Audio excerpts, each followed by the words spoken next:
Title of my presentation is Harihara Sculptures of Kerala, Do They Flag Syncretism or Non-Sectarianism? We already discussed about the syncretism and sectarianism. Syncretism is a union or attempted fusion of different religious sects, cultures, or philosophies. The sectarianism, on the other hand, is excessive devotion to a particular religion or sect, unwillingness to accept the equal status of other religious groups. As we know, the Hindu religion has been changing and evolving over centuries from ancient times to this day.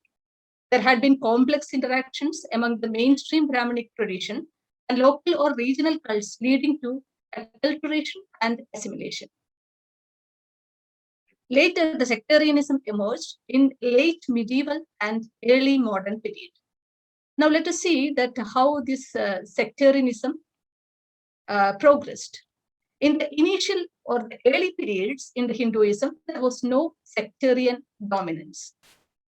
Then we get some references from literature. There are many literary references, but I will be citing only a few. In Mahabharata, there is a reference. It says that Bhishma, or it gives the information that Bhishma recited Vishnu Sahasranama in the battlefield to Yudhishthira and Sri Krishna. Sri Krishna in turn recited Shiva Sahasranama. In Ramayana, there is a reference.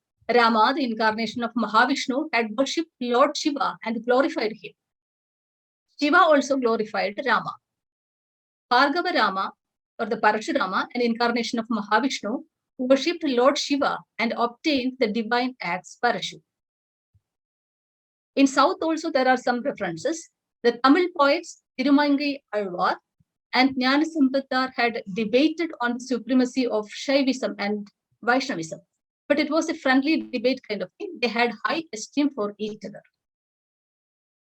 But later, the sectarianism becoming very dominant. The traces of sectarian feeling started emerging along with the Bhakti movement towards 6th century. The sectarian feeling became stronger between Shaivites and Vaishnavites towards 11th, 12th centuries in Tamil region. There is a reference in Soma Shambhu Paddhati, which is dated to 11th century, and it was written by Soma Shambhu.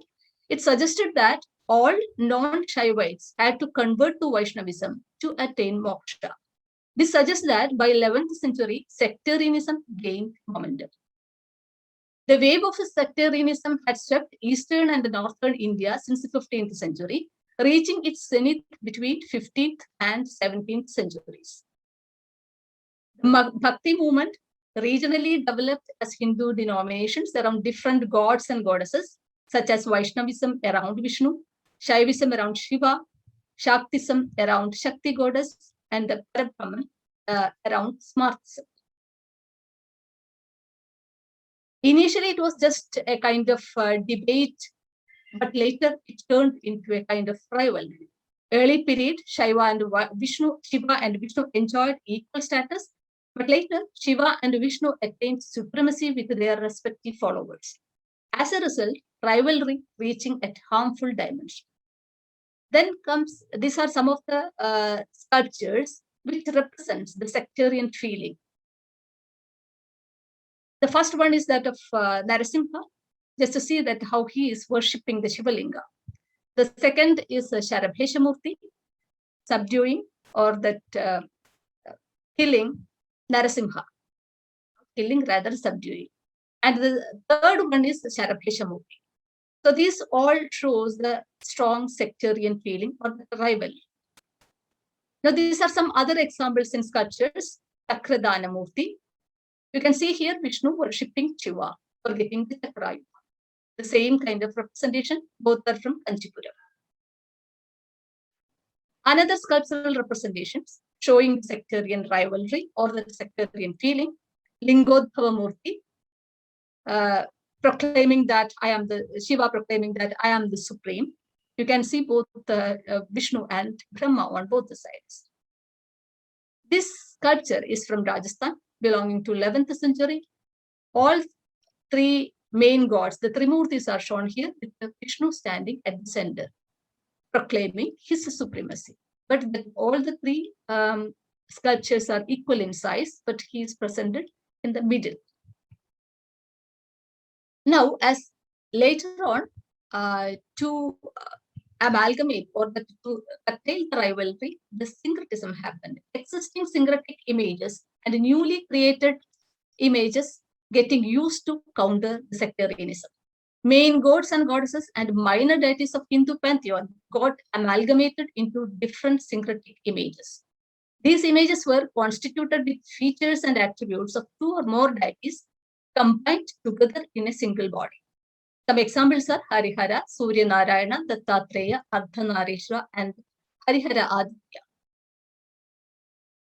Harihara, which is a very important one, as we know, unifies Shiva and Vishnu in one anthropomorphic form. The concept of Harihara goes back to the age of Mahabharata. The composite form, the Harihara, has got several names. Different texts gives different names for him.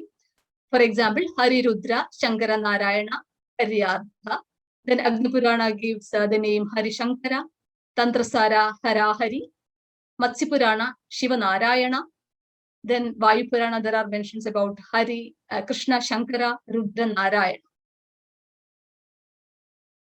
Harihara initially represents the concept of oneness, and this is how he was originally conceived in Hinduism. Vamana Purana says that, there is a reference in Vamana Purana, there Shiva declares to his Ganas, even if you cut me into pieces, you will see the presence of Vishnu in my heart. Vishnu Dharmottara Purana, Purva Karanagama, Shilparatna, Uttara Kamika, etc. also gives this proclamation, like the oneness. Here Vishnu says, Shiva is present in my heart in the form of Linga.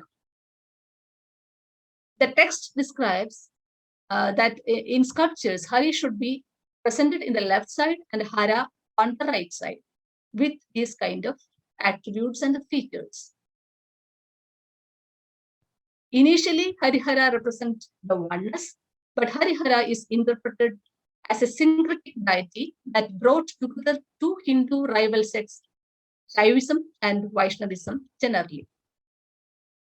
Now, let us see the scenario in Hindu temples of Kerala. Here, the worship is do not limited to a particular Hindu sect, irrespective of the main worshipping deity in the Sanctum Sanctorum. They do not evidently exhibit any sectarian attitude. Vishnu and Shiva temples show both Shaiva and Vaishnava sculptures. Likewise, the temples of Durga or Bhagavati have depictions of Vaishnava and Shaiva themes.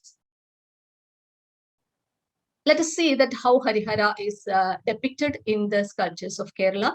Harihara sculptures are seen in Shiva, Vishnu, Subramanya, Shakti, and every type of, irrespective of whatever is there in the Sanctum Sanctorum, whatever deity is there in the Sanctum Sanctorum. These three are from the Shiva temple, Suchindram Sthanunath Swami temple. This temple is located in the S12 Travancore. Here, three representations of Harihara are shown as per the description given in the text, but just to see the central one. Here, the Vishnu is shown in the right side, not on the left side. These are some other sculptures. The first one is from a Shiva temple, a stone sculpture. And these two, the last two, are wooden sculptures. Both are from the Shiva temples. And the second one is from a Subramanya temple, that is in stone. All the figures or the sculptures are shown in four hands with respective emblems and with the features of Hara and Hari. These are some of the wooden sculptures of Harihara seen in Kerala. The first one is from a Sri Krishna temple, the second one from Narasimha temple, third from a Devi temple, Katyayani temple, and the last one is from Shiva temple. So we see that the Harihara sculptures are seen in the temples, irrespective of the worshipping deity in the Sanctum Sanctorum. Now, there are some more points which stresses that there was no sectarian feeling in Kerala temples. An example is Charabesha in Vishnu temple. This is the Tiruvalla Sri Vallabha temple. It is a Vishnu temple. And in one of the pillars of the Nalambalam, you can see the depiction of Sharabhesha. Sharabha, a Shaiva deity who subdues Vishnu, is found subduing the Narasimha. Likewise, there are some Vishnu images, Shayana Vishnu images in Kerala, which shows the outstretched Vishnu with his outstretched hand, giving offerings to the Shivalinga placed below. You can see the Shivalinga here with the outstretched hand. He is offering the flower. The Shayana form of Vishnu sculptures depict Vishnu stretching out his hand, sometimes to touch the Shivalinga or offering flowers to Shivalinga. This is an example of that. This is from Kasaragod, a wooden sculpture. Just another example of the Shayana Vishnu offering flower to the Shivalinga. You can see the Shivalinga here. Now, the Harihara Putra, the son born to Hari and Hara, represents the zenith of non-sectarian feeling in Kerala. Harihara Putra is the deity popularly known by the name Ayyappa. Ayyappa is the worshipping deity of the famous Shabarimala temple. This is the temple. And he's the most recently evolved deity, turned out from myth, folklore, and history associated with Kerala, now enjoying pan-Indian fame. Now, let me conclude with the following observations. Kerala did not experience any sectarian discord that assumed the dimension of rivalry. Temples of Kerala accommodated the images of all deities of different sects of Hinduism, irrespective of the sect of worshipping deity consecrated in the Sanctum Sanctorum. Vishnu images are worshipped in Shiva temples and vice versa. The syncretic form of Harihara has got penetrated into the religious fabric of Kerala, and they are seen in most of the temples, irrespective of the worshipping deity. Non-sectarianism in later periods got strongly stamped in the social fabric of Kerala by creating a unique god, Hariharaputra, the son of Harihara, that is Lord Ayyappa of Shabarimala. All these facts emphasize the point that sectarianism did not get assimilated in the social fabric of Kerala. Now, coming to the question in the title of the paper, the sculptures of Harihara, as for Kerala, unlike many other parts of India, flagged both syncretism and non-sectarianism. Thank you very much.